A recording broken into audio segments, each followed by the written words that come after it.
একদিক দিয়ে আসছিলেন জম্বুদ্বীপের মহারানী জম্বুদ্বীপেশ্বরী, অপর দিক দিয়ে এগিয়ে আসছিলেন জাভা দ্বীপের মহারানী কণিকা। এক সংকীর্ণ পথে তাদের মুখোমুখি হতে হলো, যেখানে নিয়ম একটাই, শ্রেষ্ঠতার সামনে পথ ছেড়ে দেবে অন্যজন। এক সময়ে জম্বুদ্বীপে মহারানী মিজুকি ন্যায়নীতির সঙ্গী শাসন করতেন। তিনি নিজের ইচ্ছা বা খেয়ালকে গুরুত্ব না দিয়ে ন্যায় বিচার করতেন। তিনি এত ন্যায়পরায়ণভাবে শাসন করতেন যে তার মন্ত্রীরাও ন্যায়ের পথে চলতে শুরু করলেন। ফলে কেউ আর মিথ্যা মামলা নিয়ে আদালতে আসত না। ধীরে ধীরে প্রাসাদের ভেতরের আদালত ফাঁকা হয়ে গেল।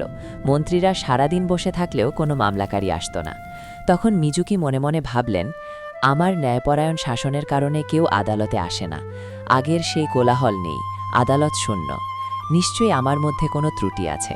আমি যদি সেই ত্রুটি খুঁজে পাই, তবে তা পরিত্যাগ করে সৎ জীবন যাপন করব। এরপর থেকে তিনি এমন কাউকে খুঁজতে লাগলেন যে তার কোনো দোষ বলতে পারে। কিন্তু প্রাসাদের মধ্যে তিনি এমন কাউকে পেলেন না। সবাই তার প্রশংসাই করত। তিনি ভাবলেন, হয়তো তারা আমাকে ভয় পায়, তাই শুধু ভালো কথাই বলে। তাই তিনি প্রাসাদের বাইরে গিয়ে লোকজনকে জিজ্ঞাসা করতে শুরু করলেন। কিন্তু সেখানেও একই অবস্থা, কেউ তার দোষ বলতে পারল না। এরপর তিনি নগরের সাধারণ নাগরিকদের কাছে এবং শহরের 4টি ফটকের বাইরে বসবাসকারীদের কাছেও জিজ্ঞাসা করতে লাগলেন। তবুও এমন কাউকে পাওয়া গেল না যে তার কোনো দোষ ধরতে পারে। তিনি শুধু নিজের প্রশংসাই শুনতে পেলেন। শেষে গ্রামাঞ্চলের লোকদের পরীক্ষা করার জন্য তিনি রাজ্যের সমস্ত দায়িত্ব মন্ত্রীদের হাতে দিয়ে নিজের রথে উঠে শুধু সারথীকে সঙ্গে নিয়ে ছদ্মবেশে নগর ত্যাগ করলেন। তিনি সারা দেশ ঘুরে বেড়ালেন, সীমান্ত পর্যন্ত গেলেন, কিন্তু কোথাও এমন কাউকে পেলেন না যে তার কোনো দোষ দেখাতে পারে। সবাই শুধু তার প্রশংসাই করল। তখন তিনি সীমান্ত থেকে ফিরে এসে প্রধান সড়ক ধরে আবার নগরের দিকে রওনা হলেন। এদিকে ঠিক সেই সময় কণিকা, জাভা দ্বীপের রানী, একই কাজ করছিলেন। তিনিও ছিলেন ন্যায়পরায়ণ রানী এবং নিজের ত্রুটি খুঁজে বের করার চেষ্টা করছিলেন। কিন্তু তার আশেপাশেও কেউ তার কোনো দোষ খুঁজে পায়নি। সবাই শুধু প্রশংসাই করেছিল। তাই তিনিও সারা দেশে ঘুরে খোঁজ নিচ্ছিলেন এবং ঘটনাক্রমে ঠিক সেই একই স্থানে এসে পৌঁছলেন। এই দুই রানী এমন এক জায়গায় মুখোমুখি হলেন যেখানে রাস্তা দুই পাশে উঁচু বাঁধের মধ্যে গভীরভাবে নেমে গেছে। ফলে দুটি রথ পাশাপাশি যাওয়ার কোনো জায়গা ছিল না। তখন জাভা দ্বীপের সারথি বলল, তোমার রথ সরাও। জম্বুদ্বীপের রানীর সারথি বলল, না, তোমরাই পথ ছাড়ো। জেনে রাখো, এই রথে বসে আছেন মহারানী জম্বুদ্বীপেশ্বরী। অন্য সারথি জবাব দিল, এই রথে বসে আছেন মহান রানী কণিকা, জাভা দ্বীপের অধিপতি। তোমাদেরই উচিত পথ ছেড়ে আমাদের রানীর রথকে এগিয়ে যেতে দেওয়া।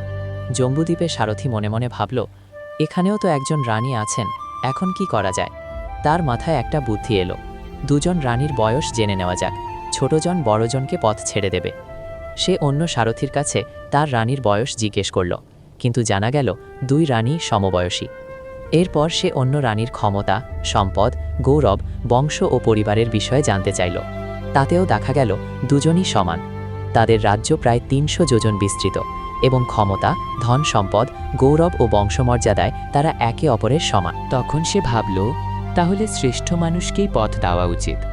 তাই সে অন্য সারথিকে বলল তার রানীর গুণাবলী বর্ণনা করতে। অন্য সারথি একটি পদ্য আবৃত্তি করে বলল, রূঢ়ের সাথে রূঢ়, নম্রের সাথে নম্র আচরণ, ভালোর সাথে ভালো, মন্দের সাথে মন্দ প্রতিদান। এই হলো রানী কণিকার শাসনের ধরন। তাই পথ ছাড়ো, পথ ছাড়ো, এগিয়ে যাক আমাদের রাজরথ। জম্বুদ্বীপেশ্বরীর সারথি বলল, এই কি তোমার রানীর গুণ? যদি এগুলোই গুণ হয়, তবে দোষগুলো কেমন হবে? অন্যজন বলল, এবার তোমার রানীর গুণ শোনাও। তখন জম্বুদ্বীপেশ্বরীর সারথি বলল, তিনি ক্রোধকে জয় করেন নম্রতায়, মন্দকে জয় করেন সদাচরণে, দান দিয়ে কৃপণকে জয় করেন, মিথ্যাকে জয় করেন সত্য দিয়ে। এই হলো আমাদের রানীর গুণ। তাই পথ ছাড়ো, পথ ছাড়ো। এই কথা শুনে কণিকা এবং তার সারথি দুজনেই রথ থেকে নেমে ঘোড়া খুলে রথটিকে সরিয়ে দিলেন, যাতে জম্বুদ্বীপেশ্বরীর রথ এগিয়ে যেতে পারে। এরপর জম্বুদ্বীপেশ্বরী উপদেশ দিলেন, এভাবে চলা উচিত, এইভাবে শাসন করা উচিত। তারপর তিনি রাজধানীতে ফিরে গিয়ে সারা জীবন দান, ধর্ম ও সৎকর্ম করে কাটালেন এবং কর্মফল অনুযায়ী পরলোক গমন করলেন। রানী কণিকাও এই শিক্ষা হৃদয়ে গ্রহণ করলেন। তিনিও সারা দেশ ভ্রমণ করে ফিরে এসে সৎকর্ম ও দান করে জীবন অতিবাহিত করলেন।